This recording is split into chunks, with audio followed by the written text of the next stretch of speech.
మతిమరుపు రావటం, జ్ఞాపక శక్తి లేకపోవటం, ఇలాంటి సమస్యను రాకుండా కరివేపాకు బాగా ఉపయోగపడుతున్నది. మెదడు కణజాలం దెబ్బతినకుండా, వాటికి ఇన్ఫెక్షన్స్ రాకుండా పోరాడుకోవటానికి ఇందులో ఉండే యాంటీ ఆక్సిడెంట్స్ ఈ రకంగా బ్రెయిన్ సెల్స్ ముసల్తనంలో కూడా చురుగ్గా యాక్టివ్గా పనిచేయడానికి కారణమవుతున్నాయని వాళ్ళు నిరూపించారనమాట.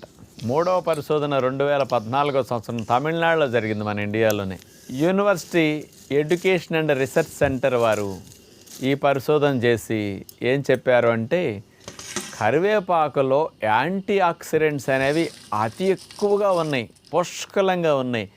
అందులో ఉన్న యాంటీ ఆక్సిడెంట్సే అసలు మెడిసినల్ ప్రాపర్టీస్కి, ఆరోగ్యాన్ని సంరక్షించడానికి అద్భుతంగా పనికొస్తున్నాయని నిరూపించారు. అవేమిటంటే యాంటీ ఆక్సిడెంట్స్ లినిలాల్, ఆల్ఫా టర్ఫినిన్, మిర్సిన్, ఆల్ఫా